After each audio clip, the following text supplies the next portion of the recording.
Hello and welcome to Cult Classic Society, the podcast where I, Tim Martini, and my pal Bobby Davis Hello. go through all the media, the shows, the movies, the comics, the games, anything media. We want to talk about it, and of course, you want to listen to it. But first, Bobby, how are you doing, man? I'm good. As you kind of alluded to in the last recording, not to say that we do it on the same day or nothing, I went to California recently, and went to the West Coast of America. We started in Seattle, which is in Washington, made our way down to Oregon. After we left Oregon, we went straight to a little place called Sacramento in California. I think I had a brain fart. Sacramento in California, and we saw Blink-182. Now, if you remember in the Blink episode, I did say I won't be seeing them till October in London, but you know, they were 2 hours away from where we were, and it's their home state, and we thought, fuck it, and we went and saw them. And if anyone paid attention to our socials, I put a little clip up of some of the songs and us outside the Golden One Center, which is the where they played in Sacramento. And Americans just do it right, you know. We were seating. It was the kind of the last tickets left. Would I have gone standing? Maybe not after a 7-hour drive day, but the seats are so comfortable. Really? And the venue is air-conned to fuck.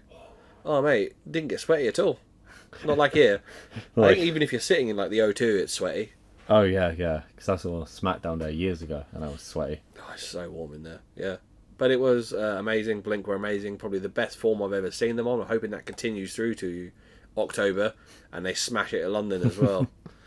Where you will be sweaty. Where I'll almost. At least it's October though. Yeah. So, You'll get a breeze when you walk out. yeah, exactly. But yeah, okay. Well, we are going to talk about a show that is definitely near and dear to both of our hearts. Oh, the nearest and dearest. It's one of those popular shows of all time, isn't it? Right? I would genuinely say it helped sculpt my sense of humour. Oh, it's got to mine. It's like this and the Only Fools and Horses and a few, like a handful of others, but this is a very primary one. And The Simpsons. Yeah, because as listeners know, we quote this all the time to each other. Yeah, I think we've both got those friends that we know if you find a good Simpsons meme or a reference, or if you're just hanging out with each other, the Simpsons quotes are going to flow. Also, we just send each other like Simpsons memes, especially wrestling Simpsons ones. wrestling memes are my go-to to send to you for sure.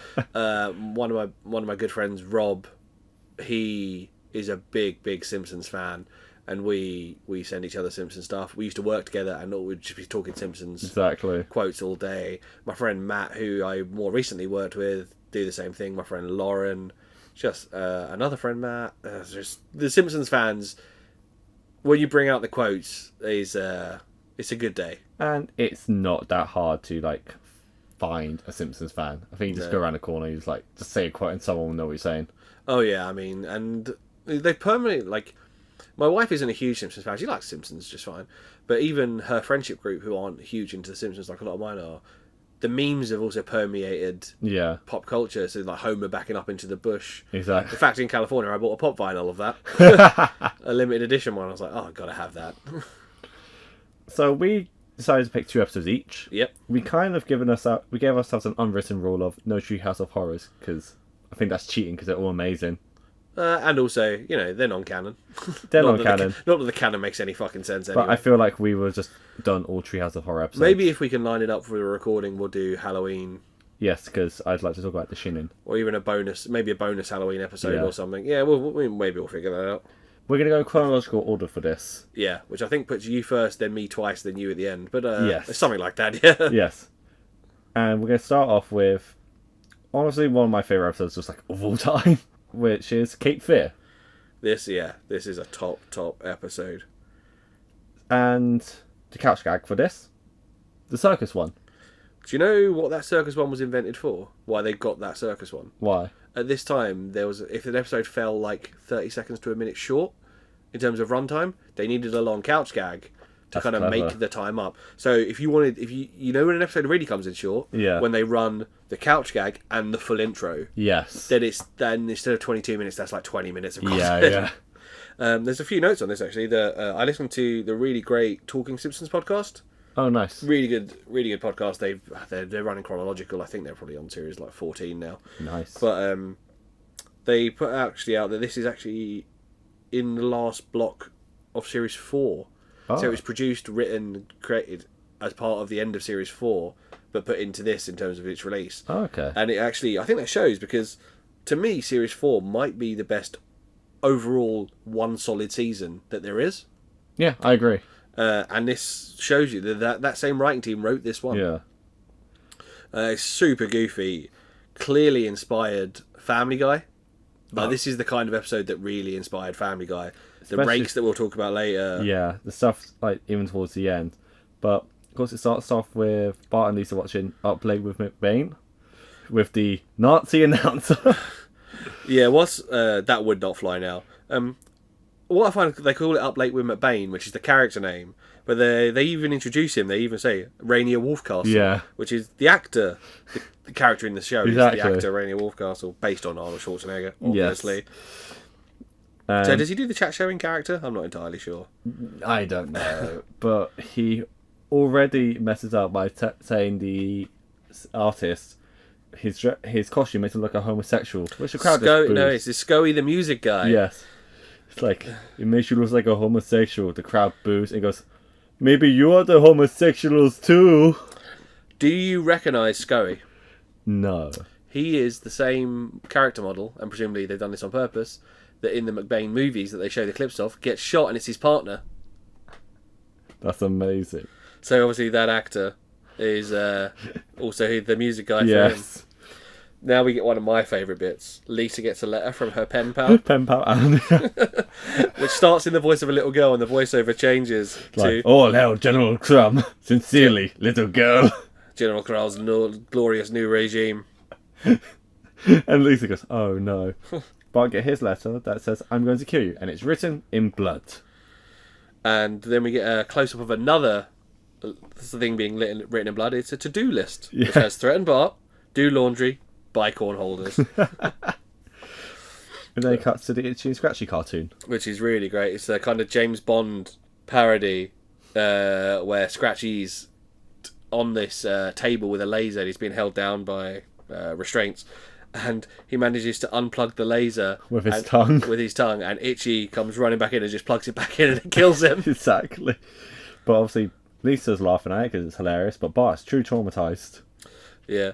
And Homer screams and says, "Oh my god, someone's trying to kill me!" Oh wait, it's for Bart. But do you know what else? In that wide shot, there's just a mouse under the staircase that comes out and has a look. Oh, I didn't notice it. Yeah, I've noticed that every time. It's hilarious. There's like a little mouse hole underneath the staircase, and a mouse comes and goes, No, Yeah. someone's trying to kill Bart.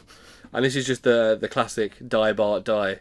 yeah. But But then then find out that someone has written. has tattooed on them. But then there's like all these other letters, and then there's one that's written normally. It's like, what's this one? Like Bart's like, no, that was me. So yeah, they're all written in blood apart from one's written in ink, and it says, "I kill you, scum." And it was written by Homer after Bart managed to put a wide load tattoo on his ass. But then as Bart goes, why does someone kill me? I'm just Century's Dennis the Menace. And considering he's like, there is clearly a lot of Dennis the Menace inspiration. Yeah. Do you want a little fact about Dennis the Menace? Sure. So you know, there's two cartoons both called Dennis the Menace. Yes. There's the British one with the kid with black spiky hair and Nasher. Then there's the American one with the blonde kid. Yes. They were released as comic books in the same month, first time Really? round. That's why they're both still allowed to continue, because neither of them can claim the copyright. Wow, because I remember there's a movie about Dennis the Menace, and it's an American one. It's based on the American comic strip with Yes. the blonde kid. Yeah, Because I remember watching it, I was like, he looks so different. yeah, it's based on a different character. Yes. But they both got released the same month, which is why there's no like argument over copyright. That's so mad. So there's a bit, right, so where Grandpa's there, Abe Simpson, and he's talking about like hiring Matlock, and they go, Grandpa, Matlock's not real. He goes, he rubbed my teeth, but I can still shoot on the cob. That's good eating. Like, the way that's animated, because he's so stilted, Yeah, it felt like a deleted scene that they added back in. maybe. Yeah. Because it's just one of my favourites, but that bit always never flows well to me. Do you want to know why? Actually, I do know why, because I'm talking Simpsons again. It's an ADR. They deleted a joke that fitted the mouth movements and put in a new joke, which is if I can still eat corn if someone grinds it up into a fine paste for me. Yeah. Apparently that wasn't the original joke, and it's been ADR'd out, which is makes why sense. nothing matches up. Yeah, that Yeah. makes sense. It just never worked well. So, you say it? They're at the school, and Milhouse says, "I checked around, and the girls are calling you fatty, fat, and Nelson's planning on pulling your pants down, but no one wants to kill you." I was like, this is old school bullying. And it just immediately happens. Everything all at once. And then there's the radio bit, which is probably one of the... No, there's a one more little reference. This is a proper Simpsons nerd reference that makes me... That climbing frame that Bart's hiding in is like a cage, right? So Nelson pulls his pants down, the girl's like, fatty, fat, fat, fat. But that cage always reminds me of the episode Milhouse's Girlfriend. I think that's what it's called. Because he's standing, and the girl with braces, and she gets taken away by her parents, and he stands on top of on top of the climbing frame. Oh, yeah. And there's the line, it's recess everywhere, but in his heart. And then there's the part where Bart's like just lying on the bed, listening to the radio. It's like, "We got a special request for Bart Simpson. I'm coming to kill you slowly and painfully." And what's the song that plays? I forgot the name, but it goes, Wipeout. It's called Wipeout. Oh, that's what it's called. Yeah. It's so good. This is where we get all the kind of really great scares, like jump scares almost. You see Marge with the scissors saying, "I'm going to get you some ice cream at the store." Say your prayers, Simpson, because the schools don't force you like they should. That's Flanders doing that. Yeah. And he's got the finger rakes. Yeah, that make him look like Freddy Krueger. Exactly. And then there's Miss Krabappel goes, "You're gonna be my murder victim, Bart." In our school production of Lizzie Borden, played by Martin. Mine Prince, yeah. Yeah, Mine Prince. That's so funny. The family goes to see the police, and Wiggum says, "There's no law against mailing threatening letters." Actually, there is, Chief. It's also illegal to put squirrels down your pants for the purposes of gambling. All right, boys, knock it off. Yeah. And then Lisa comes in with the idea, thinking like, "Who's this one person in the world that wants you dead?" Oh wait, there's one thing before that. Sorry, one of those police has a really weird character model that I don't think they would allow now. He's only got dots instead of eyes. Oh, but which makes him look like there's one of the kids at school who has that model. Like, it must be his dad. Yeah, most likely. Yeah. But there's also the theory that Eddie is Ralph's dad because they have the exact same hairstyle. Oh yeah, and instead of Wiggum. Isn't there also the one that Barney's Nelson's dad because their character models are really similar? Exactly. So who does Lisa think it is? Mo. And she calls him up. It's like, "We know what you're doing. Now we're gonna call the police if you don't stop." Like, right, I'll stop. Here she has pandas. He lets out 5 pandas. Like, get out of here! Get out of here! And then they finally reveal who it is when Bart's going, "You're out there, but where?" It pans over to a prison. And who is it? Sideshow Bob. Who else could it be, right? Yeah, so he's writing another note in blood. And he passes out and Snake's in the cell with him. He goes, "Use a pen, Sideshow Bob." Exactly. And then the next scene after the ad break is he's on parole trial. Yes, he's got his hearing, yeah. Yes, and Snake gets his parole granted. And it's like, "Farewell, Snake. Maybe we meet each other in another." Because bar? Car? I was like, "Bye, Snake. Bar." So good. And then they do the kind of mini trial that is for him getting out. And Selma's like, "He tried to kill me." And Bob's always like, "How many of you are thinking about killing her right now?" And everyone does. And Pat even puts out like, "She's always in the toilet seat up." Which is one of those kind of early, Patty or Selma men. Are they gay? Exactly, are they trans? Like, there's a really kind of later on, I've not watched much of later, but it seems to get ironed out a bit more. Yeah. I think it's Patty who is a lesbian. Yes. Yeah, because Selma has an adopted daughter. But doesn't Patty also get engaged to Skinner at some point before that? She dated Skinner once. Yeah. But that's because he also Selma dated. I think it's Patty. Oh yeah, because then it's Selma who dates Troy McClure. Troy McClure, yes. Look, guys, there's so many episodes that we're gonna get them all muddled up. There's also the bit where Wiggum goes, like, "Sideshow Bob is a menace. He calls me Chief Piggum." The whole court laughs, and then he goes, "I get it." There's a really great bit as well. This Kelsey Grammer's so good. It was like, "This urine-soaked hellhole." It's like, "We object to that when you could have said pee-pee-soaked heck hole." Cheerfully withdrawn. Which is apparently a dig at the censors for something they made them change. I would believe it. But then they go like, "Would you pose a harm to Bart?" It's like, "Bart Simpson, the murderous little scamp that sent me to your hole." It's like, "What about that too on your chest?" I said, "Die, Bart, die." No, it's German for Die Bart. Die. No one who speaks German could be an evil man. Nice joke there. Yeah. So then he is released. And this is when the Cape Fear parody fully kicks in. This is the full Cape Fear thing. Although I like the way they subvert it in this first scene. Was the cinema. Which is honestly, I think it's my favourite scene in the episode. Yeah. Where it's Sideshow Bob, he's like sitting in front of the family, laughing, Smoking a cigar. and then Homer has a bigger cigar. And then it's like...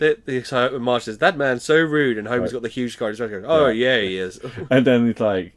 Homer's like, can you keep it down? Then the scene happens with a toilet.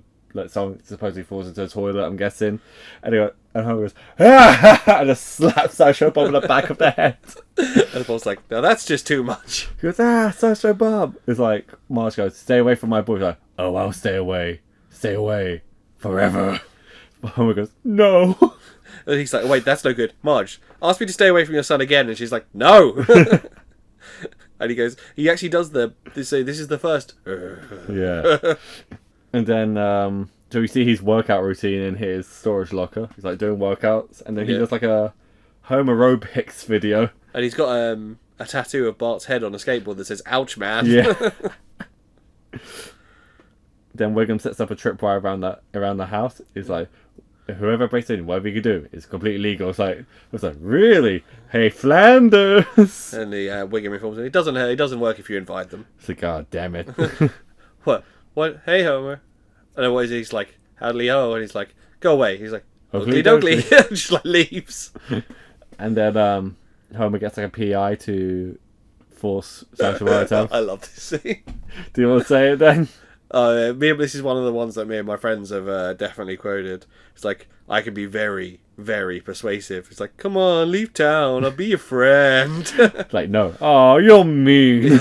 And then we do, me and my friends have definitely done that. You coming out tonight? No. Oh, come on, I'll be your friend.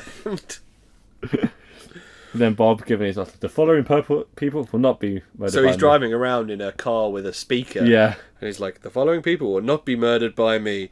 And he lists off like, Homer Simpson, Marge Simpson, Lisa Simpson, that little baby Simpson. That's it all. That is all. Like, woohoo, boy! He's like, Bart, did you hear? He's like, oh, wait. And another, like, absolutely top scene when they go into witness protection. Yeah. And first, like, we're going to give you Eunice. I want to be John Elway. So John Elway's obviously a famous footballer. Yeah. And, like, he flashes back to Homer in, like, the old leather football hat. And he does the celebration after scoring, even though he loses the game. Yeah. And it was like, we have places that your family can hide in peace and security. Cape Fear, Terror Lake, New Horrorfield, Screamville. Ooh, Ice Creamville. No, Screamville. Ah! Bart does a really great line here as well. This one, and it really annoys Katie. Like you get, so he says, "I'll be Gus, the lovable chimney sweep, clean as a whistle, sharp as a fizzle, best in all Westminster." Yeah. And sometimes, like if I clean something at home, I'll be like, "Clean as a whistle, sharp as a thistle." She's like, "Shut up." But then there's of course the infamous scene where Homer struggles with his new name, Mr. Thompson. Yeah, I like so they go, "I'll say Mr. Thompson," and you say yes, and he's like, and it cuts to like hours later, and he's still not getting it. It's like, I'll stomp on when I say hello, Mr. And I stomp on your foot. You want to say hello, Mr. Thompson. I think he's talking to you. What's this? This really makes me think of the two Ronnies. Yeah. So that the proper like four candles to kind of confusion. I genuinely think that feels like whoever wrote that bit, that joke, must have an appreciation for that kind of Monty Python, two Ronnies, because it's very that kind of joke. This was the era where Conan O'Brien was writing. Conan. Yeah. Conan was one of the writers on this, yeah. And like, if you've watched his talk show, you know he's just hilarious. Yeah, he's a funny guy. So they leave for Lake Terror, and they have Bob strapped underneath their car. And a series of jokes here is so good. Just first off hitting speed bumps. And Bob's like, ow, ow. And then like, what happens? Like, Cactus Patch, who wants to drive there? There's one before that. Homer has a fresh coffee. He's like, this coffee's too hot. Instead of waiting to cool it down, he just throws it and obviously scolds Bob. You just see humans like, Cactus Patch, who wants to go? Should we go in there, kids? Yeah! No. 2 beats 1. Yeah. Like Homer or Marge, or the kids don't even consider where that third voice is coming from. And they go through there, and then they recreate the intro with the Thompsons. So the Simpsons, it's the Thompsons. So yeah, this as a kid, I love this joke because obviously it's the only kind of bastardization of the Simpsons intro you get. It's only this and one other in-episode reference I can think of, which is in the episode where Bart goes to the box factory. He starts the episode by whistling the theme. There is a much later season one, like the 20s, where they get kicked out of Springfield and they're in the Outlands, and they go, the Outlands. I think I have seen that. Actually. Yeah. It's not as good as the first No, of course not.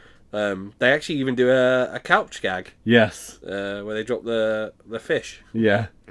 And there's one of it's like, a houseboat. The good thing about it, if you don't like your neighbours, you can just sail somewhere else, and then all their neighbours immediately sail away. Now, did you realise what Homer's wearing here? What? He's got a T-shirt that says "Witless Relocation Program," which is like defeating the point much. And even his hat has got the initials for Witless Relocation Program, like WLP. Or, yeah, I'd like to imagine the FBI gave him that. Yeah, and he's like, "Oh, free stuff." Yeah.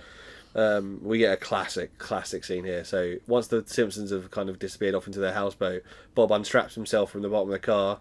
And he just steps on rakes. Just a whole semicircle of rakes in front of him, and no matter where he steps... This, to me, it feels like this is the joke that made Seth MacFarlane go, I've got an idea for a show. Because what's so good about this show is it goes on just too long. Like, it gets to that point, like, it gets funny, it's like, oh, it's still going? And it's like, oh, it's still going! Genuinely, this is the first, especially in animation, and even sitcoms, I can think of that joke where, like, you can make something funny again by keeping it going for too long. And it's something that Family Guy grew to rely on. No, well, yeah, they do rely on it. I would say almost in a weird way, wrestling relies on that. Not with comedy, but in spots like a chop spot. Yeah. The chopping back and forth. There's like a moment... goes from boring to being more brutal. Yeah, because they go like chop, chop, chop, and it's that moment they slow down. But they pick up again, the crowd erupts with them at the same time. Yeah, like that energy comes back. Yeah. And that's what it's like, but this is with comedy. Homer forgot to tell Grandpa that they've moved. It's like, you need my medication and there's wolves after me. He's just at their door. Now, apparently Bob's new way of travel is just by strapping himself to the underside of cars. Hello, Bart. Bart screams. It's like an old lady and the guy's like, down here, Bart. And he's strapped to the bottom. And he unstraps himself and he just lays in the middle of the road, which is a bad idea. It's like, there's no harm in laying in the street, and the parade just tramples on. So there's a full like marching band and elephants that just should have killed Bob. And then it's the moment when it finally cuts down and you see his face is being squashed by the elephant foot as well. It's such a good piece of animation. There's a couple of like back-to-back really great bits of animation here. There's that, and then there's one of my favourite bits in all of Simpsons. I don't know why it gets me every time. When Bart runs back to the boat to tell them, and his feet are still stamping. His feet are dancing on the spot. Yeah. It's so cute. It's like, Mum, there's such a box. It's like, Boyd, what? There's something to worry about. Yes, there is. Alright, I know I said the earlier part was my favourite joke, the cigar scene, but this moment is my favourite bit. Bart is asleep in his bed. Oh, yeah. And Homer creeps in and then jumps on his bed with a knife like, Buddy, what's the brownies before you go to bed? Yeah, and he's got a full-on butcher's knife and a tray of brownies. And he just looks like the devil.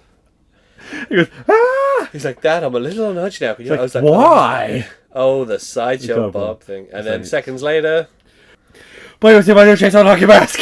Yeah, he bursts through the door wielding a chainsaw and a new hockey mask like fucking Jason. This is what apparently in the Simpsons internet community they call it jerk-ass Homer. This is a full-on, don't give a fuck, doesn't think about anyone else, jerk-ass Homer moment. Yeah. There was you cut this back in later if you want, but there's a moment that I noticed when he does come to tell him about Bob. They bought their corn curtains from the kitchen. Oh yeah. And they're on the boat, which I thought was very sweet. But then Sideshow Bob, he sneaks on board, ties up the family, and like Homer's asleep. Goes, oh no, Dad's been drugged. No, he hasn't, and he's just drooling asleep. So when I was younger, I took the line delivery a different way, which was like, how dare you accuse your father of taking drugs? No, she's annoyed. But no, she's annoyed at him for being asleep during this. So there's two things that I think of. Either he's such he can fall asleep at the drop of a hat even when he's been tied up, and they're like, or he hasn't woken up at all, or he's drunk. Yeah. It's one of those things. Either way, he's a dick. So Bart tries to escape on both sides of the boat. He wants to run end. There's gators. He runs back. There's electric eels. He runs back again. Sees the gators. Like, oh yeah. Apparently, that was one of those gags they added in just to fill up some of that time. Yeah. Because the Cape Fear thing only came in at like 15 minutes or something. So a lot of the gags, the rake, they've all been added in to kind of fill the time. But it just feels so perfect. So I was like, he's got Bart calls like, any last requests? Like, it's like, well, you have such an amazing voice. guilty as charged. And he makes him sing the entirety of the HMS Penafall. Which is hours long. Yeah, and as he says, I will send you to heaven before I send you to hell.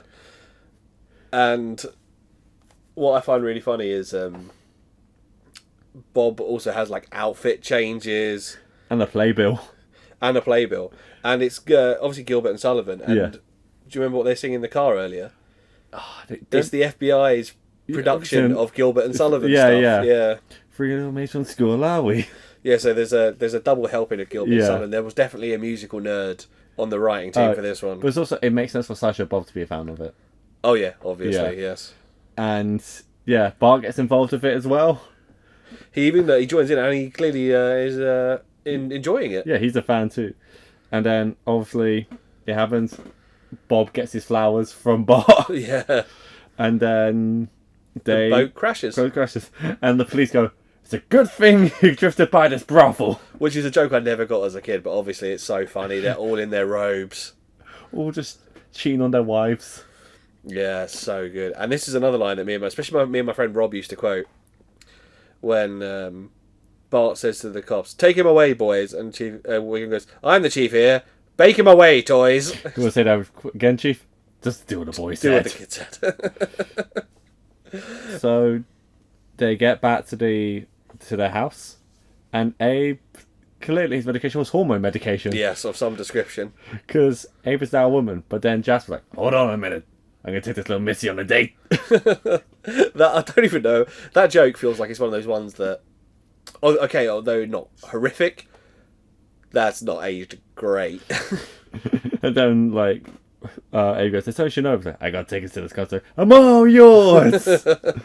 And that's how Cape Fear ends. It's a solid episode. It's really good. Despite, like I said, they clearly only had about 16 minutes or so of really good story material. The jokes they wrote in to compensate are so good as well. It's just heavy hit after heavy hitter. Like. Yeah.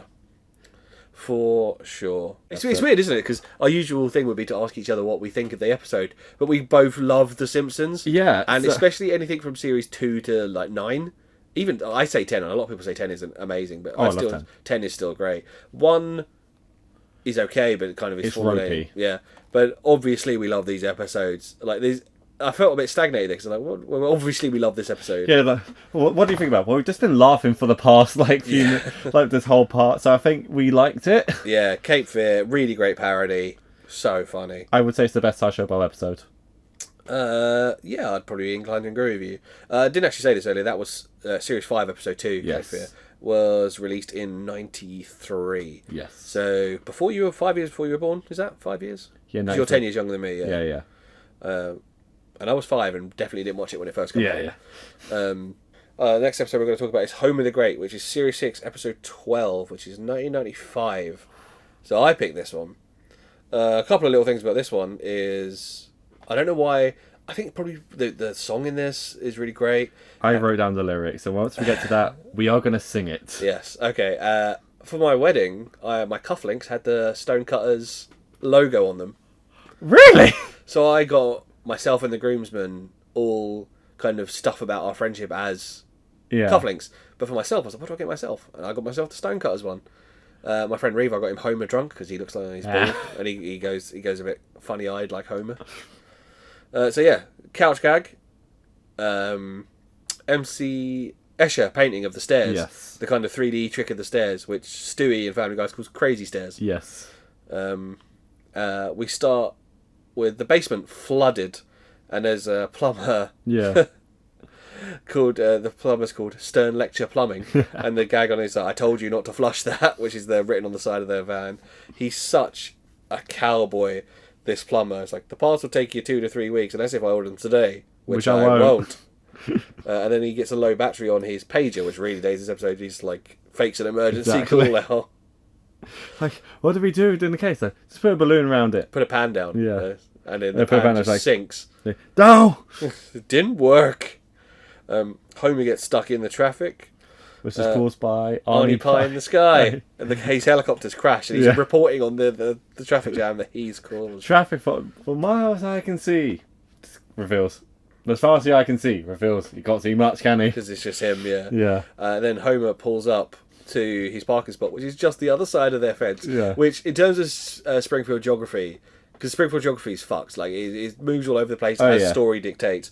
But this might be, in the first 10 series, the most egregious one. Yes. Because that's definitely never been there before. Because behind the house has been, like, woods, and in the movie it's like the edge of town. Exactly. It's all over the place. And there's a really odd model of Bart in the window. It doesn't really look like him, but it's so like this Springfield alternate dimension. But it makes the joke worth it, because Homer's basically driven an hour in traffic to be like the other side of the fence of his house. Yeah, exactly.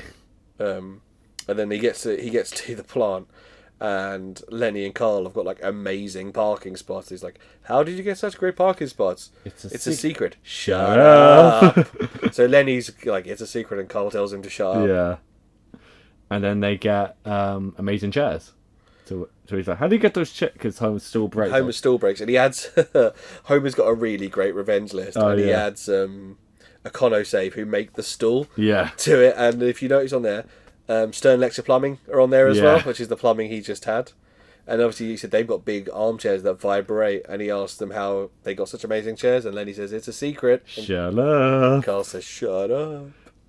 And then they have stonecutter rings which they're able to use to get free drinks from the vending machine. Yeah, which Homer doesn't spot that obviously because he comes around the corner as they're drinking their drinks. Yeah, and then they ask him what they're doing tonight, and Lenny says, We're doing something secret tonight, but Carl's drinking his drink. So Homer says, "Shut up." We got to the Simpsons having dinner, and Homer says Lenny and Carl have a conspiracy. Do you think they? And then Bart says, "Do you think they might have been involved in the Kennedy assassination?" And Homer says, "I do now." It's like, Mom was like, "I don't want you to go stalk Lenny and Carl's like, all right, I'm gonna go outside to stalk Lenny and Carl." No! And that's another one that me and, again, my pal Rob, we've definitely done that one before. Yeah. So say we're, like, hanging out at the pub and Rob's a smoker. If he used to go out for a cigarette, sometimes he'd be like, "I'm going outside to stalk." And then he'll drop, if there's another smoker already out there, he'll say their name. Yeah. Homer, that's something quite genius here for Homer. I know, right? He puts a paint can on the back of Lenny's, or is it Carl's? One of their car. Yeah. On the Talking Simpsons guys seem to think this suggests that they live together. I'm assuming they're just carpooling. Yeah, exactly. But Homer puts a paint can on the hook at the back, which is for towing, the tow hook, and he pierces it so it leaves a little drip mark so he can follow it. Follow the yellow drip road. Follow the yellow drip road, exactly. They go. There's a really great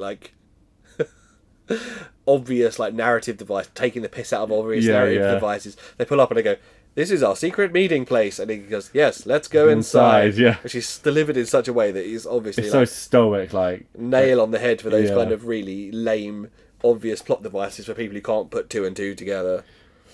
But here it's like Homer just tries to walk through the front door and the cigarette goes, "Nope," and he just turns around whistling. So he watches them from the skylight, and he's like, "I am so smart." And he's like, but he's spreading. To be fair, if you're gonna lay on a skylight, he's doing the right thing. Yeah, he's spreading his weight. Yeah. But he's like, "They can't see me, and they're none the wiser." And then it just breaks, and it's like he just falls through and lives. Yeah, he did David Tennant in Doctor Who, smashing through a skylight and still living somehow. So far at this point, we see some of the members. We see Skinner, Moe, Wiggum, Dr. Hibbert, Herman, Lenny. So Herman's the guy with one arm. Lenny and Carl, Smithers, Krusty, and it is every male in Springfield in this club except Homer. Kind of, I think. Yeah. And then Moe gives Homer the bum's rush. It's like he must pay the ultimate price. Get out of here! Which is something we see Moe do a lot actually from his bar, from the tavern. Homer's back at work, and he's. I saw some weird, dark. Scary, twisted, eerie, godless, evil stuff, and I want in. And then he gives away the game about the stonecutters. He's like, "That was a real great secret club we had there for a moment." It's like there's only two ways you could be a stonecutter: be the son of a stonecutter, or stay the life of a stonecutter. She just slaps an egg sandwich. Like that egg sandwich killed you with cholesterol. He's like, those egg council creeps got to you too, huh? No, it ain't like that, Homer. And then there's an egg. There's a guy in an egg suit, and he like runs away. Get a damn you egg. Which I said, that's so Family Guy as well. Honestly, like it's just so stupid, but it somehow works. Like, why is there a guy in a giant egg costume? We'll never know. We'll never know. Yeah, it never gets finished. Homer they're back at home, and Homer laments. About the No Homers Club. Yeah, kind of them not letting him in. It's like, why won't they let me in their crappy club for jerks? Yeah. And here's the flashback to the No Homers Club, which is like the name of the most like prevalent online Simpsons community. Yeah. And they are mostly full of dicks, I'll be honest with you. People who like contradictory and it's like the internet wrestling community as well. Yeah, but the No Homers Club, which is another one that me and my friends have always done. Like, we're allowed one. No Homers. Yeah. And there's one Homer already in there. And then Marge like goes, kids can be so cruel. And Bart goes, we can? Thanks, Marge. He goes and punches Lisa. Clearly goes and hits Lisa. They don't show it, but yeah. There's such a good scene where they're all having dinner. And Bart's like, remember those classes those hypnosis classes we took to ignore Grandpa? There's one bit right before that. It's like, Lisa goes, what is that? What don't they do? So many things. They never say, the things they do, they're my stars. You don't know, do you? No, I don't. Not as such, no. I'm a member. Yeah, so you just hear Grandpa in the background, I'm a member.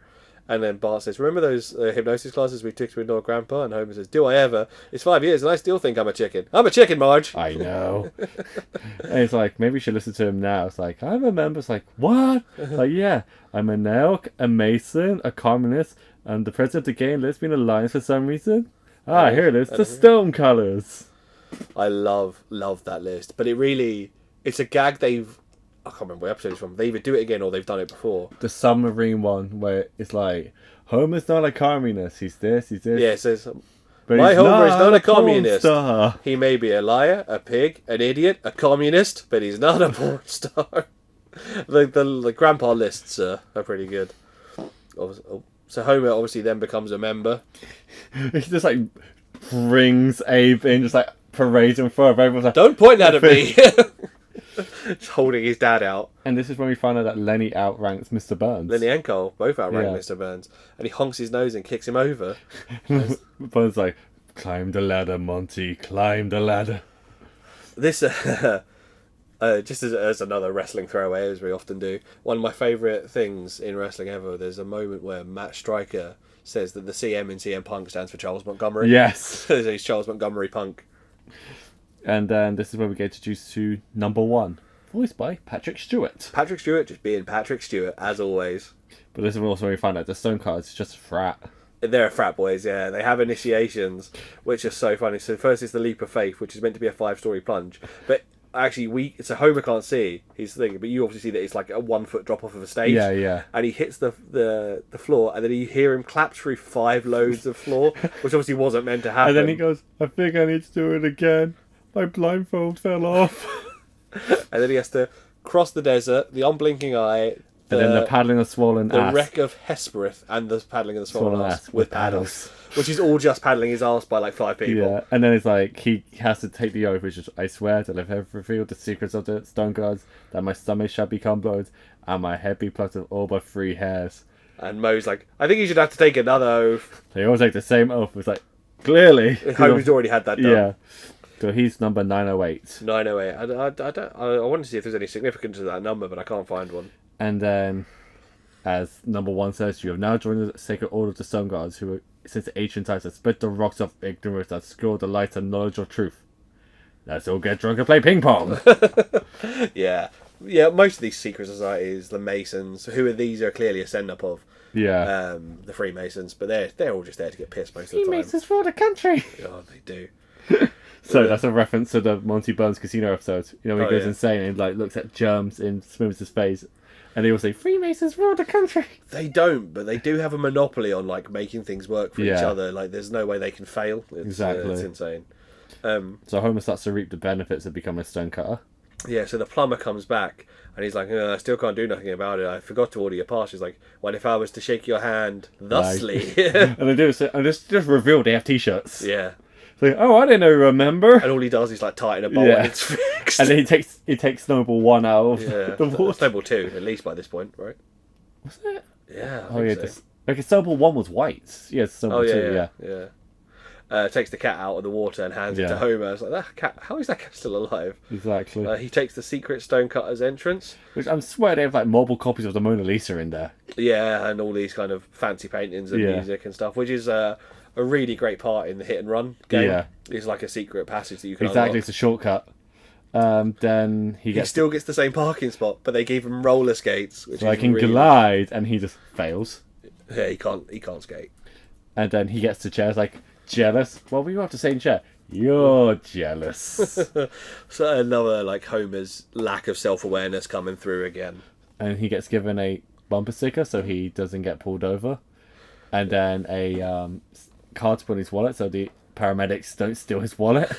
And the real emergency number 912. 912. Yeah. Homer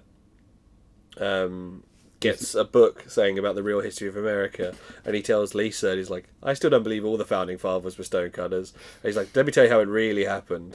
And he's Just like, to be rowdy. they just get fucked up. They're all just pissheads. And he does the bit where he's like, we just created the greatest democracy on earth. Now get out of here, you peasant. Yeah, just punches him. And then here we cut to the song. Oh god, yeah. I I've have got the them written down as well. Alright. 3, 2, 1. Who controls the British crown? Who keeps the metric system down? We do. We do. Who keeps Atlantis off the map? Who keeps the Martians under wraps? We do. We do. Who holds back the electric car? Who makes Steven Gutenberg a star? We do. We do. Who rolls cavage off the side? Who rigs every Oscar night? We do. We do. And yeah, it's like the Simpsons have got some really great musical numbers. Yeah. The monorail song, the Who Puts the Spring in Springfield. Yes. This is up there. This is I think this such a one's good- like, it's probably the most iconic one in my mind. I think monorail might have it beat in terms of iconic songs, but yeah, it's really great. Yeah. But then Homer uses the sacred parchment as a bib. Well, they're celebrating their 1500th anniversary Yeah. with ribs. Yes. And yes, Homer uses the sacred parchment to clean his face and puts it. He's like, I don't want to make a mess, embarrass myself. And he like keeps, and they're all like getting more and more disgusted and shouting at him. And he's like looking really concerned, but he's using it more and more. Yeah, Like drops his mouth, does his ears. Oh my god, this guy. So they kick him out of the Suncoast, but what first thing they do is they remove his underwear and they throw it into a fire, and ghosts just appear. So you get the reference? Was it Raiders? It's Raiders of the Lost Yeah, Ark. yeah. Yeah, they put it into the Ark. Yeah. And all these ghosts appear out of his underwear. And he's like, I'm sorry, I want to be a Soko. Just hits the parchment Yeah, more. it destroys it even more. You're baffling. Yeah. So they chain a stone to his neck. Yeah, the So that as stone your of punishment, shame. you must walk home naked, dragging the stone of shame. So as he starts walking, they notice he has the mark. So he's got the stonecutter symbol, which is a half hammer, half Sickle. Yeah. And he's got it as a birthmark, and he's like, and I'll thank you not to stare. And it turns out that means Homer is the chosen one, Yeah. like Anakin Skywalker. So it's like, remove the stone of shame and attach the stone of triumph. And it's twice the size, and he's got to climb Mount Springfield with it. And his dragging animation here is so good. Like, everyone It's so ran away. And he's got like these Looney Tunes legs, Yeah. really, like running animation. It's so good.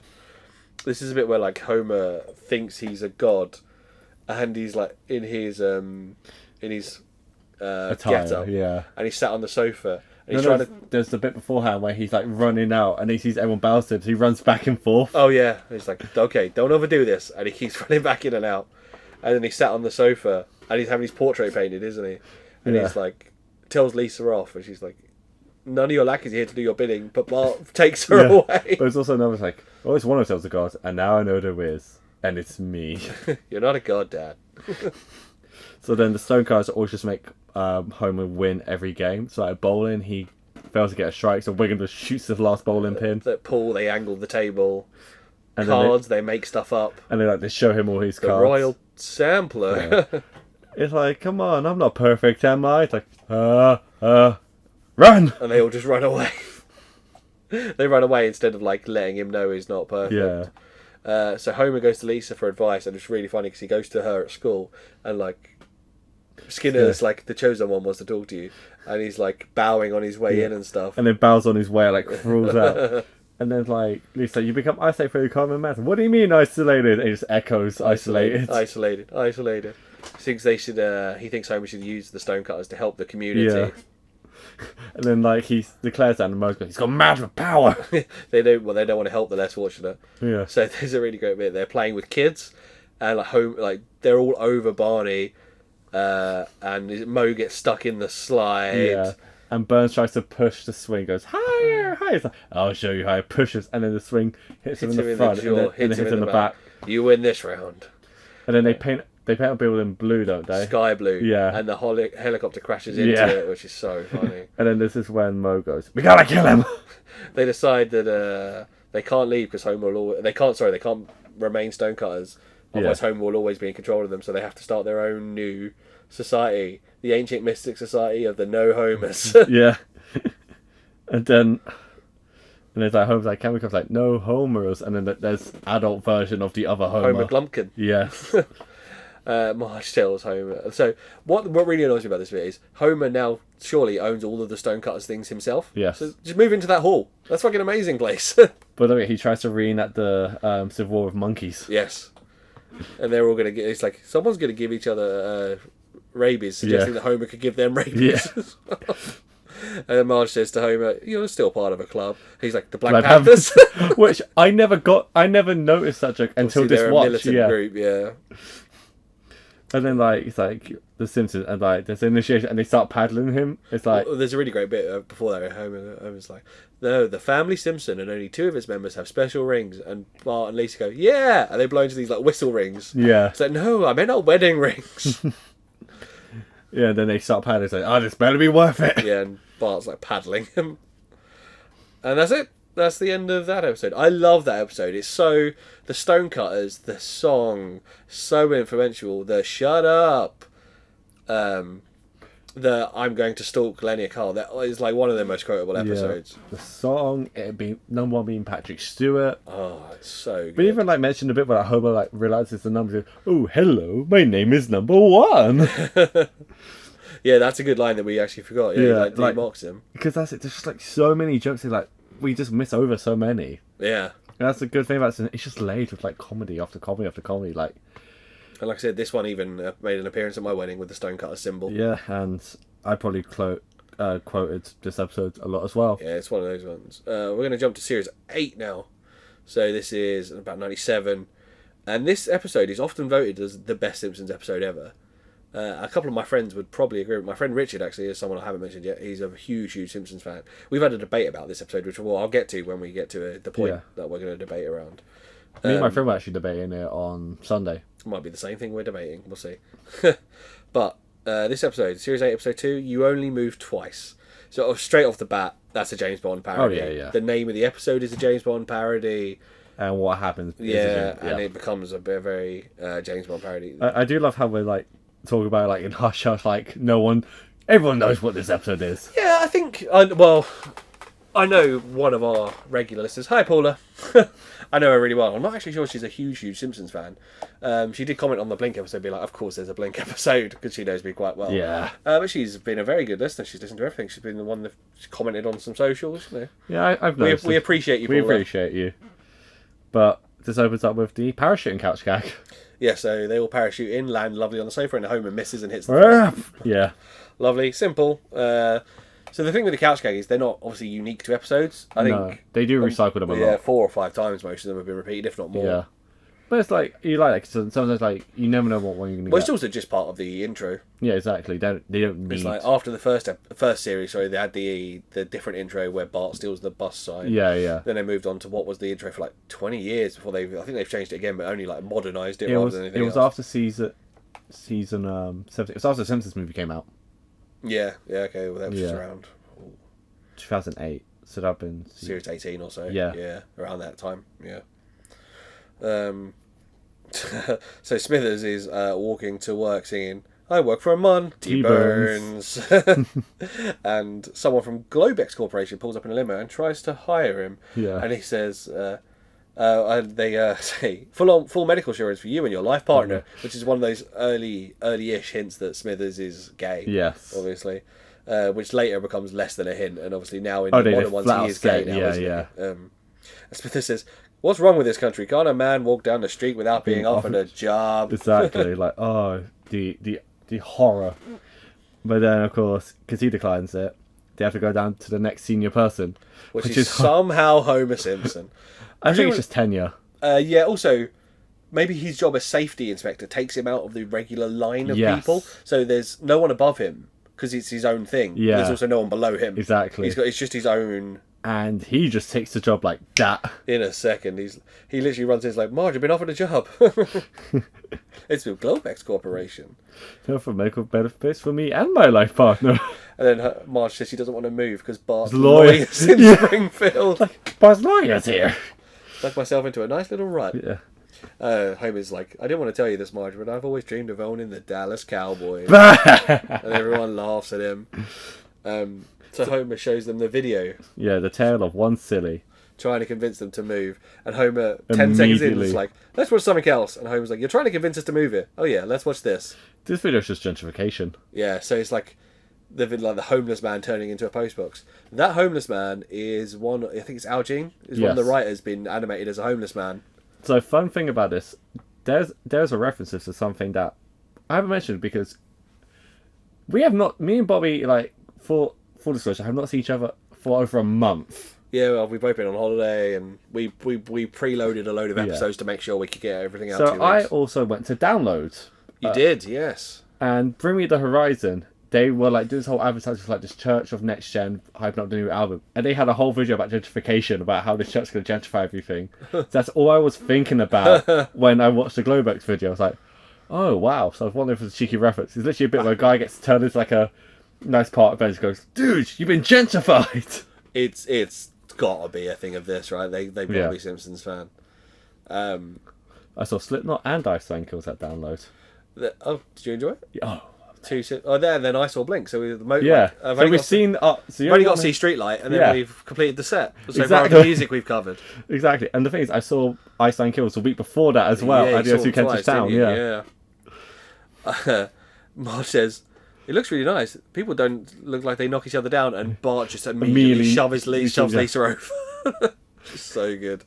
They try to sell the house. The chimney just falls down in the background as well. Yeah, Apu shows up. It's like, did we talk about this? Because Apu's obviously... Okay, so Apu's a very controversial character to the point that he's now actually been removed from The Simpsons. Yes. Right, I'm going to say my piece on this. Yes, it's very awkward to have a white man do a stereotypical Indian voice.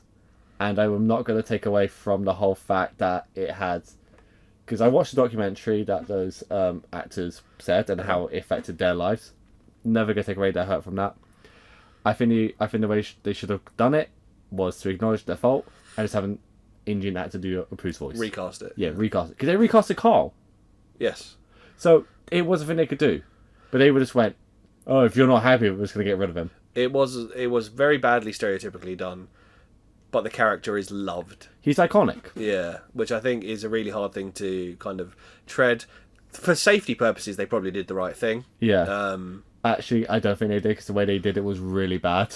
Really? What did they do? So they didn't kill him off, did they? They didn't kill him off. There was an episode where Marge was reading Lisa one of her old childhood stories, which turned out to be very racist, because it was about a slave owner. Okay. And it was like... And the whole point of the thing was, well, if it made a bunch of people happy years ago and some extremists, that was the word they use, get really unhappy about it now, what do we do? Do we get rid of it? And both characters look directly at the camera. And there's a photo of Apu on Lisa's bedside drawer. That's how they addressed it. Wow. Okay, I disagree with that. Yeah, they handled it really poorly. And my thing was just recast him, because there were people going, well, everyone's a stereotype in The Simpsons. I did see a thing that people from South and Southeast Asia actually would still like some representation in it as well. That's it, because they removed the representation. Yeah. So it's like, okay, yeah, it's poorly done, but you just recast and like actually have a person of colour on the writing team. But yeah, okay, but to actually just flat out just like get rid of it, it's like, it's kind of cowardice. Yeah, who knows? I don't feel qualified to necessarily talk on it. What I will say is that character was loved, and he has some of the best moments. Like, if you were to do a top 20 Simpsons moments, there's got to be at least minimum one Apu moment in there. Who needs the quickie mart? Yeah, exactly. But he appears at their door and basically says, "I'm going to rifle through your magazines and touch all your food. How do you like it?" And then Homer goes, "Thank you, come again." Yeah. They decide, Otto comes in and says, "Oh wow, Windows, I don't think I can afford this place." So they decide to just declare it abandoned. Yeah. And then they take all of Ned's stuff. And it's like, "Are you going to need all that stuff with you?" It's like, "Yes." Oh. Oakley dokley. Oakley dokley. Oh, he just gaslights Ned. It's I so know. funny. And then like the whole town says goodbye to him. And it's like, Homer's like, "Oh, we have a whole lot of good memories." It's like, and Bart goes, "No, we're not. That's what it is." Like, "Oh yeah. So long, Stink Town." So long, Stinktown is another one me and my friends quote a lot. Like when we're leaving somewhere, it's like, "So long, Stinktown." Oh, it's great.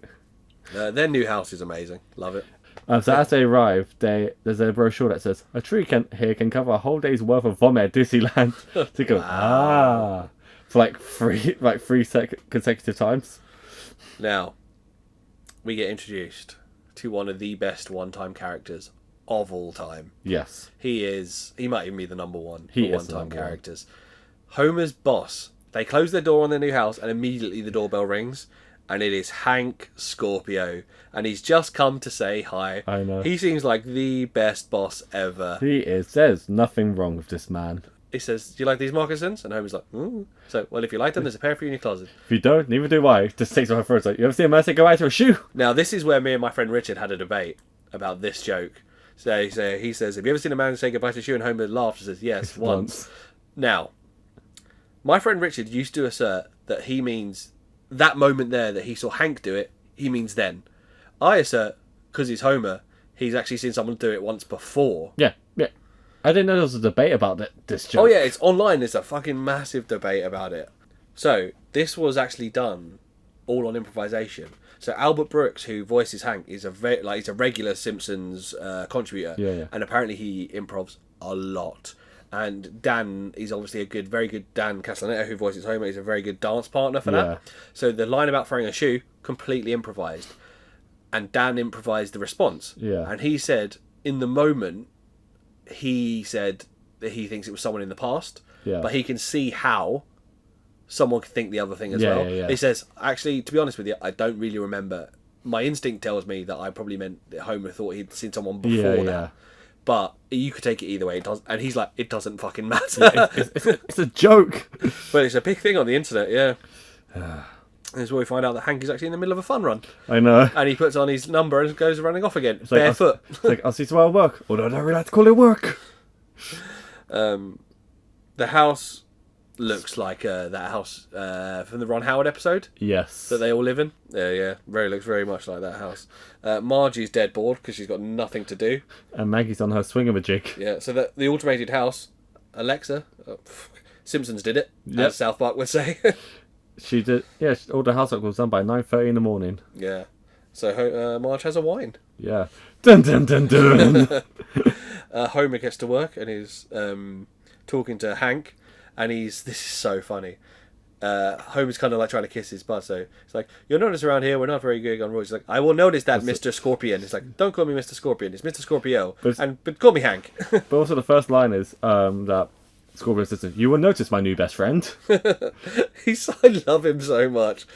Homer gets introduced to his team, and so he's now like the manager of this team, and his way to get them to work more is like, "Can you guys work harder?" It's like, "Yes, sir." But there's a part where it's like, give them your benefits of your years of experience. Don't worry, that won't take long. And then there's the trustful scene. Yes. Oh no, we skipped over that. I didn't We even give skipped you my over the coat. jacket. Sorry, go on. Do the jacket. So there's That's the the bit where greatest. it's like, "Hey, hold this coat for me." And he's like, Homer looks around, it's like, "There's no rules here." He's like, "Oh yeah, here we don't believe in rules. In fact, I didn't even give you my coat." And he's got his coat on backwards. Yeah. And Homer's like, wow. Wow. So Homer's the only person who fell for that. But then there's the trustful scene. So they do the trustful scene, and he's like, "Now, Homer, we're going to do a trustful." And as Homer falls back, the phone rings. Yeah. And Hank picks it up. He's like, "Don't talk. That was a phone call. Don't talk that out to Mistrust now." So it's like, yep. Who's it? Where? It's like, "Homer, I'll be back in a minute." There's been a problem. Someone ate part of my lunch. And he just disappears. That's so good. We got to Bart at school, and there's a Milhouse clone who wants to be his best friend. He's like, I've been looking for someone to push me around. Yeah. And so that is a Matt K clone. I mean, Milhouse clone. Yeah. Matt, if you're listening. We find out that Bart can't read cursive, which is the only way we learned in the UK. Yes. All my handwriting was learned to be joined up. Yeah, which then I immediately unlearned because that's stupid. I don't know. It's just how I learned to write. But the teacher asked Bart, "Have you never learned cursive?" And Bart's like, "Well, I know hell and damn and bitch." She's like, "No, cursive, joined up letters." And Bart gets put in the leg up program, which is Just basically a special class. It's a special class. It wouldn't. I don't think this would fly now, but it's really funny. And so Bart's. They moved me from Canada and they think I'm slow, eh? That's one of my favourite lines. And it's like the girl's like, "I fell off the jungle gym and I woke up here." I'd say they all sound like Ralph. Yeah, well, they all look like Ralph as Exactly. well. There was a clear motivation with the Ralph thing here. The one's like, "I start fires." And then the teacher comes in and is like, "Take out your circle of paper. We're going to continue our work on the letter A." And he's like, "So we're going to catch up with the rest of the class by going slower than they are." Cuckoo. And they all start going, cuckoo, cuckoo. Marge has another one. Yeah. And then there's Lisa going through the forest as she sees a little chipmunk. "You're so reticulated." And then an owl just swoops down and grabs it. "You're a northern reticulated chipmunk." Yeah, "What are you doing? You're out early, Mrs. Owl." And the owl swoops down and just takes that chipmunk. And then they go down to a shopping district and they see a hat. Yeah, and this is where Homer tells the family his motivational techniques. Yeah. The promise of donuts and more donuts to come. And it's like, only big... so they see... Is it Tom Landry's hat? Yes. Isn't it? He's an American baseball... Yes. Is it football coach or something like that? Yeah. He's a sports coach. And he's like, only guys with big fat salaries like me can afford that. Wait, guys like me. I'm a guy like me. And he goes into work wearing his hat. Yeah. And he's it's like, "Hank, I've got an idea. I want some hammocks." It's like, all right, Homer, there's 4 places. There's Hammock Hut, that's on 3rd. There's Hammocks R Us, that's on 3rd too. You've got your butt there, put your butt there, yeah. That's on 3rd. Swing Low, Sweet Chariot. Matter of fact, they're all in the same complex. It's the Hammock complex on 3rd. On the hammock district. Yes, exactly. He thinks that's a great idea. Why didn't I think of that? And then he says, "Hang on, Homer, I've just got to deal with one thing." And he threatens the World Council. And this is when it's revealed that he's a super villain. He's like a Bond villain. And he says if these demands aren't met, he's going to blow up the 59th Street Bridge. And he does. And it's like, then there's presumably the council from India or something. yeah, it's like I wanted to take a chance. It's like, maybe it's just coincidence. And then Hank's like, "Ha, coincidence." It's like, Like, "You can't take that chance, but I want to take a chance." Yeah. And then Hank comes back to Homer, who's just been standing there ignoring us. He gives him his favourite Hammock place. his favourite choice of hammock, and he's like, Yeah. the good thing about that one was it Diane's hammocks? Was it? Yeah, Diane's Hammocks. The good thing about that place is Diane gets in the hammock with you. I'm just kidding. And Homer goes, oh. So then ad break happens, and Homer is walking through the base looking for sugar, and he just walks into like the mountainside base. Yeah, and Hank and all his henchmen are now fighting with like army men. No, that's much later. Oh, This is sorry. when he's pointing the laser to test it. It's like, by the way, Homer, what's your least favourite country? Italy or France? And he goes, and Homer goes, France. Like, heh. No one ever says Italy. Yeah, true. It's like, what are you looking for, by the way? Sugar. And Hank just has sugar in his pockets. Oh yeah, and he's like, "Do you want cream?" And it's like, yeah, no. No. God, yeah, just loose sugar, not even like in packets. Yeah. Sorry, it's not in packets. Which is again another Albert Brooks. Yeah. Improv. Yeah. Bart's back in the special class and they're playing musical chairs, Where but there's everyone actually wins. too many chairs. And she's like, everyone wins, and Bart looks so annoyed. And then this is when Lisa finds out she's allergic to all the nature there. Including that chipmunk who's a dick. Just blows a dandelion in her face. It's like, "Oh, Mr. Chipmunk, I'm allergic to everything." He blows the dandelion in her face. What a cunt. And then this is when we get the James Bond parody. Bont. Mr. Bont. It's like, do you expect me to talk? It's like, I don't expect anything from you except to die and be a very cheap funeral. Do you like the voice, the impression they're doing? Yeah. Sean Connery. So good. Yeah. It's like, "Scorpio, you're totally mad." It's like, "That's rich coming from you, you jerk." It's just, he's like not witty at all, which is another Albert Brooks improv. Oh, I love it. So good. And then he Bunt escapes, and then he's like, and he goes, "Stop him! He's supposed to die!" And Homer tackles him and takes him down. Like, well done, Homer. When you get home, there's going to be another story on your house. And then the guards just shoot Bunt. Which is what all the villains should do to Bond, really. And Homer gets like, "I tackled a loafer at home today. At work today. Yeah. And they all want to move back to Springfield. Yeah. And Homer's like, "Oh, but my team are way ahead of the weather and germ warfare divisions." It's like he's just so unaware. He just like does not know what's going on. So he comes back to work and he tells Hank he wants to leave, and the army are invading, which Homer just ignores. Hank dumps like acid on a problem, and Homer's like, "Oh, what's going on?" He's like, "Oh, I'm having a little problem with the government." Homer's like, "Oh, those jerks, always stepping on the small businessman." It's like, so what's the problem? It's like, oh, my family was like, "Oh, come stay with me, we've got a bowler." There's this explosion in the background. He throws a grenade. And it's like, I don't appreciate it, but if it's what's right for your family, like, yep, you have to move. But if you want to kill someone on your way out, help me a lot. And then as he leaves, Hank pulls out a flamethrower and just maniacally laughs. Like, And it's like women doing, like, it was the woman from earlier. yeah. She's just in a bra and panties, like breaking someone's neck. And there's a grenade that rolls towards Homer and he casually kicks it away. Like, Homer, you're missing all the fun. The Simpsons return home and they find Otto living in their house. And then you see a newspaper. It's like Hank has seized the East Coast. He's taken over the East Coast, yeah. And as a gift, Homer gets given the Denver Broncos by Hank. Oh! And Homer's upset with this, and Marge's like, I don't know. I think they're quite neat. Like, you don't understand football, Marge. Apparently, the Denver Broncos are now better than the Dallas Cowboys. They've gone better. Well, this is according to the Talking Simpsons podcast. I don't know fuck all about American football. No, I researched it. At the time, the Denver Broncos were crap, but they've gone better. But interesting fact about Hank Scorpio. He was going to be the main villain of the Simpsons movie. Yeah, I knew this, and it's such a shame. No, I think I'm happy he never was. No, because the guy is voiced by Albert Brooks in the film as well, right? He's basically Scorpio without being Scorpio. But it might as well have been Scorpio. No, because they would have had to ruin Homer's relationship with Scorpio. I like the fact that it was such a wholesome thing. That they're still buddies. And they're still buddies even at the end of it. Because even like... He's like buddies with the most like evil supervillain in the world. Because like, Hank's like, if you're in the East Coast, come on by. That's true. They would have had to undo that if he was the villain of the movie. Because obviously they have to stop him. That's true, I suppose. There is that. I'll give you that. I don't know. I miss Scorpio. No, I agree. I miss him, but he's such a... I think the fact that he's a one-off is what makes him perfect. Yeah. He's got his own theme song at the end as well. It's like, Scorpio. A proper James Bond. Yeah. Like a 70s and 80s James Bond theme. It's so good. Exactly. It's so good. They're my two episodes, back to back. Back to back. So we did you, me, and now it's back to you. Back to, as I said, the slightly controversial episode. I think it was handled quite well. We'll go into why I think it was handled quite well. I need to look up one thing actually before we do. But this is Series 8, Episode 15, Homer's Phobia. Yes. Again from around 98 or so. Yes. Can you say what a couch gag was? Because I did not write it down. It's the AOL not loading intro. Bart is doing the washer-dryer lottery. Yes. And they break it and literally just like shoots up, fire erupts from it. So Bart has put a load of shit, fruit and shoes. Yeah. Now, there's already a little thing here. There's a stiletto and a bunch of fruit in there. I don't know if that was already a gag going into the episode. But they've all got numbers written on them. And Bart breaks the dryer, which somehow spurts fire. Yes. I don't know how it got that hot. And it's going to cost them $900 to repair.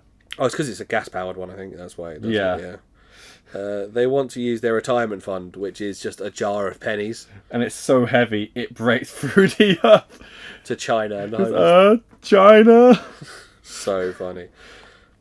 So they decide to sell Marge's grandmother's old Civil War figurine. From the wrong side. Yes, from the Confederate side, yes. So they go to like a collectible shop called Cockamamie's, which is like kind of kooky. Yeah. And we see Skinner, who was looking for non-partisan election buttons. Yeah. He's like, do you know any non-partisan ones? Like, may the better man win. And she's like, no, we don't have nothing like that, but we have like fun buttons. They're kind of kooky. He's like, you just talked yourself out of a sale, Missy. I wish we had more of her. That's the only line we get of her. Yeah. Good old Armin Tazarian. Yes. Don't say that. The episode that never happened. So Bar is walking on pogo stilts. And one of them Shoots up. They were banned in all 50 states, and then one of them flies off and hits Homer in the head. Yeah. Ah! And then they find a robot from... Was it Lost in Space? It's a parody of Lost in Space, Yeah. but they say it's from Clank Clank You're Dead. Yes. And Lisa's like, oh god, imagine how she actually uses the word the poor midget felt inside. Yeah. They obviously probably wouldn't pass the you would say Yeah. little person. And then there's a dead little person inside. Yes, it opens and there's a skeleton inside the robot, like, which is gross. Lisa, they go to the desk where John's working. Yeah, Hand over the Confederate doll. Yeah. Who's voiced by John Waters. So John is played by John. Yes. John Waters. Which is one of those things, I think it was really important for this character that he was played by an openly gay actor. Yes. And one as, I think, because I was saying, like, John Waters is very iconic. Yes. Like, he made... Respected. Yeah, made Pink Flamingo, Hairspray at that point. Very respected within the industry. And Lisa, they put the Confederate doll on the counter. She says, please don't misconstrue our ownership of this doll as an endorsement of slavery. John reveals the awful truth. It's just a liquor bottle. Yeah, it's one of the liquor lads. Yeah. And he says, that'll make your ball run because it's still got old whiskey in Yeah. it. And then Homer's not understanding. It's like, it's camp. Oh, yeah, so they're talking about some of the other products he's Yeah. got. And he's like, don't you just love this box? It's like the toy guns. Yeah. It's like, Homer's like, $50 for a toy. No kid's worth that. Yeah. And he's like, don't you love it? Like, don't you love the graphics? He's like, how can you love a toy or box or graphics? You're a grown man. He's like, it's camp. And Homer's blank reaction. Yeah, it's like comedically tragic. The Like when a clown dies. Yeah. The ludicrously tragic, the tragically ludicrous, like when a clown dies. And yeah, he's like, kind of. Yeah. And then Homer, he's wearing The Pimp House shirt. he's wearing Homer's pin patch. He's like, can you believe someone gave this to Goodwill? And Marge's like, Homer invites John over for dinner because he thinks, oh, you like this stuff? Our house is full of worthless crap. Yeah. valuable worthless crap, he says, doesn't he? Yeah. And I love when John walks in and he's got his camera. He's like, oh my god, I love this place. And Homer's like, do I know you? Yeah. Literally same day. He's such an idiot. Um, Then there's the Happy Cracker snack platter. yeah, it's like the 2.4 children. And there's like, I have the same curtains in my bathroom. Didn't you just die when you found them? Corn? He's like, no. Marge's like, no. Kitchen? Corn? Yeah. And then she's like, Marge, you ought to die for it. And she's loving it now. yeah. Then John and Marge like affectionately like patting each other, Yeah. and he's got they both do it though. They both got quite like the limp wrist, Yeah. and like smack each other. So And then then it's like Bart she's slaps- like, wasn't it? She's just like, Marge, you're the living end. Yeah. And Bart just full on slaps Homer. So then Homer chokes Bart, and he's like, Dad, company. He's like, oh, excuse me a second, She's John. like, John, I'll be a minute. Have a seat. He keeps choking him. John loves their like rubbish record collection Yeah. of like really campy, like normally it's like stuff from movies and TV Yeah. shows and really like awful shit. And John puts on a record and they have a little dance. Yeah. And John like does like a little butt bump on Homer. Yeah. And they're clearly having fun. And I Yeah. don't know. I think this is supposed to obviously be the next, the same evening but later. No, it's next morning. Or is it next morning? And Homer's walking through the kitchen, and Marge and Lisa are sat there. He's like, "That John is the greatest guy in the world. We got to have him and his wife What? over for drinks sometimes." So, I don't think he's married, Homer. It's like, he prefers a company of men. Who doesn't? And he's like, "Homer, did John seem a little festive to you?" Couldn't agree. Happy as a clam. Couldn't agree more. Happy as a clam. It's like, Homer, he's gay. No, John is a hoe, and he goes right, Right? Mo, Oh, right, sexual. Sexual. I dance with a gay. I dance Oh my with a god, gay. that's okay. He says it in the most camera. Oh my god, oh my Yeah, god. so he's like dancing on the spot and doing that like kind of He's in love with stereotypical limp wrist. yeah. Yeah, it's so funny. And it's Yeah. like... It's Think like, of the property values. We can now no longer say only straight people have been in this Yeah. house. It's like, what's the problem? It's like, I like my beer cold, my TV loud, and my homosexuals flaming. Which he does camp as well. He's when you really think about it, despite being like an oaf, Homer is a bit camp, like all the way through. He has camp moments a lot. John's outside, he has the toy, goes, zap! So it's like my problem isn't that John's a gay, it's that he's a sneak. He should at least have the good taste of mince around and let everyone know he's that way. And he's like, oh my god, he's the campest man alive. I know. So, shout out, I don't think my friend Steve will ever listen to this. He's an older. He's older than me anyway. Gay man in his 40s and maybe pushing 50 now. Anyway, he's a collector. Yes. And me and my friend Lauren, we all used to work together, used to call him John. And sometimes he'd never watched Simpsons. He's a collector of British stuff mostly. We had to show him the episode, and he was like, "That's you, right?" I was like, "Yeah, that's me." And then, so there was a long time of going past Steve, going zap, and he was like, "You would do it back here." Me and my mates do it to each other all the time. Zap. Because again, I'm the only gay one in my group. Well, gay bit pan, but you know. Well, if you use "gay" as an umbrella term for LGBTQ Yeah, plus, exactly. which it can be. I mean, I use one of the words that Homer has an issue about in it. Queer. Yeah. I love that. We'll get to that line later, but Yeah. I love. So obviously, John pulls up, does the zap. Homer refuses to go to for a drive with him, and Bart walks past and he says, "Oh, Dad, you are the living end." And Homer's like, "Oh my god." And then he has a Japanese Santa toy inside. Annual gift man. Yes. How was Homer supposed to fit in the car? 2 kids in the back, annual gift man, and Marge in the front. I suppose annual gift man could have gone in the boot. Yeah, exactly. Or one of them could have held it. Yeah. So John basically becomes their tour guide, but like scandalous things. Scandalous things around Springfield. Yeah. It's so funny. Like, this is a sordid little burg, isn't it? They go to a diner and they bump into Smithers, and Smithers is like, "So this is your sick mother. Don't do this to me, Waylon." And then this is when they come back and like Homer's like, "Give me this. He didn't give me gay, did he?" He didn't give you gay. It's like Homer. Marge's like, "You don't even know what you're worried about anymore." And he's Bart worried. does the zap because he's got the gun now. He's worried Bart's getting. And he walks in on Bart wearing a wig. No, isn't he wearing a Hawaiian shirt first? No, and a wig. Oh, and a wig. Yeah, white shirt and a wig, and he's dancing like with Lisa and Maggie. And oh yeah, because he says, "Bart, where'd you get that shirt?" And Bart's like, "I don't know, came out of the closet." Yeah. And then Marge brings in the 2 types of store-bought snack cake, which is the green one and the pink one, and Bart picks the pink one, and Homer's like, "Ah!" And he walks in the kitchen like John said, just, "You!" There's only 2 types of guy that wear Hawaiian shirts: gay guys and big fat party animals. I would say this is your right. He's like, "Homer, what's your problem with gays?" Yeah. Oh yeah, Bart's dancing in heels, isn't he? It's in the kiss. And John's gossiping with Marge when they come in, and he's like, "Helen Lovejoy looks blonde, but the carpets don't match the drapes." And then Marge is like, "No idea what he's on about." Yeah, it's like, if you know, Homer's like, "I don't, but it sounds amazing." And then John, he calls out John. He's like, "You da da da." It's like, "What's your problem with gays?" It's like, "You turned the Navy into a floating joke. We ruined all the best names like Bruce and Lance and Julian. Those were the toughest names that we had. Now they're just queer."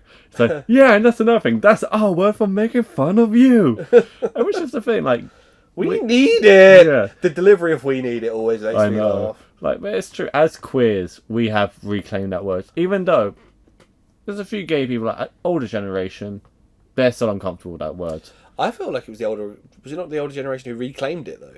Wasn't it reclaimed before you? Yeah, but it's still this weird thing where a few people still don't like that word because it was used against them derogatorily. But it's been used now. Now, I'm almost certain there's an episode of The Simpsons where Homer says "queer" another time, and I cannot find it, but I have a really vivid memory of it. Homer walks in somewhere and there's something weird, and he can't quite put his finger on it. He says "how queer," I'm sure. Yeah. But I cannot remember what episode that's in. But what's funny, because like, it's funny seeing him be intolerant in this episode, but there's episodes of Wagga where he's in the lesbian bar. Yeah, he's got a problem with gay men, not gay women, clearly. This lesbian bar doesn't have a fire exit. Enjoy your hell, death trap, ladies. What's her problem? Yeah. Homer takes Bart out to make him straight, which is... And then he puts his arm in his shoulder, like, "You're leaving his arm, you'll leave your arm there for too long." He's like, "No, there's a go, quick, shake his hand." So this is that's when they're in the car, and he doesn't want Bart to suspect that he thinks Bart might be gay. Yeah. Bart is camp. Bart's always been camp. Yeah. Before this, he's camp after this. So he takes Bart and sits him in front of a cigarette ad, which is women in their underwear pillow fighting. And leaves him there for like a good couple of hours. It's like, comes back and he goes, "How do you feel?" It's like, "Kind of want a cigarette." Right, well that's a start. It's like, "What do you want? What's your brand?" He goes, "Anything slim." He's like, "Don't." But this is the best thing. He takes him to a steel mill. And then what the realize is that they're all gay. It's like, hot stuff coming through. So they go to the steel mill, and he's like, I want to show you real American Joe's doing a real American, whatever it says. Yeah. Like, why would I want to see that? And it's like... It's like hot stuff coming through. It's like, oh, you got flowers. Like, get it off. It's like, Dad, why do you take me to a gay steel? Like, I don't know. Yeah, so there's the guy shirtless with massive muscles carrying the things, like, hot stuff. And then there's, you're all crazy. No, he says, you're all sick. He's like, I'll be nice. And then the whistle goes, and like Homer's like, what's happening now? He's like, we work hard, we play hard. And then everybody that he dance now plays. And then it just becomes a nightclub. And he's like backing away. Covering Bart's eyes, isn't he? Oh, it's honestly amazing. So then he goes to Bart. He goes to Moe's, doesn't he? And he's like, yeah, he goes to Bart and he's like, I failed as a father. And Moe's like, where you been? The whole steel industry's gay. And Broadway too. Yeah. And so Moe's and Barney come up with the idea that Bart should shoot a deer. And because there's no wars on. And Barney says, shoot a deer, that's like shooting a beautiful man. So then he goes home, he's like, we're taking Bart hunting. And he says to John, Bala Belinsky. What I do love is when they go to the hunting shop, which is opposite John's shop, and they come in wearing all the classic hunting gear. Yeah. Goes, oh no, something's gonna die. Yeah. And then when they're in the car, and there's a bit before that where Marge goes, "You've never been hunting. You're perfectly straight." He goes, "Oh yeah, how long since you had a baby?" And then they're in the car. And they're like, are you starting to go hunting? But it's like, not really. Something about a bunch of guys alone in the woods. Seems kind of gay. And then Homer says, that's a very immature attitude, young man. Such a dick. That's full on, like, jerk arsehole again. And obviously, no deer shows up. Yeah, they sit in the woods for hours, and Barney smashes all the duff. Yeah. And then Barney's like, we should have stayed at the bar and shot rats. Hey, there's only a rat's bar. And like, Homer gets upset. Bart falls asleep, and Homer's upset that he's missed the chance. And they start to drive home. No, but then like, oh, there's the opportunity with Lisa. Like, no, she's a vegetarian. And he goes, oh dear God, you're Marge ain't cousins, are you? Yeah, so that's when they're driving back, isn't it? Yeah. Then Moe's like, we've got one more idea, and they go to Santa's village to hunt reindeer. And John. No. So it's like, Bart's like, I don't want to do it. It's like, hurry up, be a sport and kill Blitzen. No, there's a bit before that. Sorry, they cut to John and Marge and Lisa, and they're worried that they haven't come back yet. And John's like, there's nowhere that they all migrated north when they converted the state park to AstroTurf. And he's like, John's like, I know where they're gone. Yeah, and he's figured it out. Bart refuses to shoot the reindeer, and it's like they start clashing horns on the shot. Yeah, like you said, come on, Bart, be a sport and kill Blitzen. The reindeer start fighting, and then Homer literally tries to sacrifice his body because he literally lifts up Bart and gets hit with the stags keep like running into him. It's the only time that he does anything fatherly in this entire episode. Well, he's doing something fatherly, but it's really misplaced. Yeah, well, he's the well placed fatherly thing he does this time. This is where we hear the jingle all the way. Oh. It's like, Dad, are you hurt? Just my bones and organs. No, the Santa robot comes in and he starts firing missiles. Yeah. But I'm like, it's Santa, and it's Santa, all right, and he's kicking ass. So John saves them, and Marge says, "Are you okay?" And he's like, I've been tenderized. And then like Barney goes, "Oh, Ma, we were saved by a sissy." There's some great lines before that. And Barney's like, "Is it all right to come out now, Mr. Gay Man, sir?" And Moe's like, "I'll do anything you ask." Anything. It's like, Moe offers that up easy. I think Moe's a little bi-curious, you know. Yeah. And Barney's like, "Oh, we were saved by a sissy." And Moe's like, yeah, we'll never live this down. Looks like it's suicide again for me. I swear, there can't be an episode that features more than like a minute of Moe where he doesn't say he's going to kill himself. Oh, like every episode about Moe. Like... So this is one of the greatest bits. Homer's like, "We owe this guy. I don't want you calling him a sissy. He's a fruit." Wait, queer. That's what you like to be called, right? It's like, well, that or John. And then it's like, oh, you're finally tolerating me, and all it took was me saving your life. Now, if every gay guy in America could do that, you'll be just fine. This is where Lisa goes, "This is about as tolerant as Dad gets. You should be flattered." I think a newer version of Lisa wouldn't have put up with Homer acting like this. No. She would have been the antagonist, or the protagonist. Yeah. She would have been the one telling him he was wrong. And then there's my favorite of like, Bart, maybe it's just a concussion talking, but any way you choose to live your life is okay. It's like, huh? It's like, Dad thinks you're gay. He thinks I'm what? Everybody dance now. The zoom on that. Yeah. So the dun Dun, dun, dun, dun. Every one of those beats has a zoom on Bart's face. It cuts closer and closer to his face. So good. And the end where it says dedicated to the Steelworkers of America, keep reaching for that rainbow. Oh, so good. Like, So those 4 episodes, I mean, we could do another 4 and another 4 and another 4, and I don't think we'd run out for 20 episodes before we go to what we'd call, from A star to A episodes. Like, that's the thing. Like, we could do, I think, almost 100 episodes of this, and we wouldn't run out. Cause there's over 700 episodes of Simpsons. yeah, and series 1 to 10, which are series 2 to 10, which are all 20 to 24 episodes each, are all pretty great. Exactly. And we're not gonna cover that. That's not our podcast. There's the Talking Simpsons. Go check out Talking There's Simpsons. 5 finger discounts, which I recommend as well. If you want a Simpsons fix, hit up those 2 podcasts. There's probably a bunch of other podcasts out there too. We'll probably revisit The Simpsons, but we've done it episode 20, so come back at 120. Yeah. Because we want other stuff that we want to talk about, and it's my turn to pick it up. So yeah, this is kind of put that out there. We started this podcast. I was episode 1, and you were 2, and we carried on in that way. I was odd numbers, you were even numbers. And because of this special, we're switching around. So we had me at 19, Simpsons at 20, you at 21. So we're switching around now. You're the odd numbers, and I'm the even numbers. Yes. At least until we do another special. Yeah.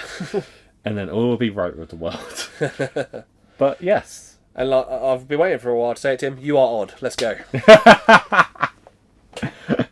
Well, we are returning back to our Evil Dead-a-thon. So yes, if any regular listeners knows that Tim wants to go through every Evil Dead main timeline movie. Yes. And we started that. We did episode 18. We did Evil Dead 1, which you were not the biggest fan of.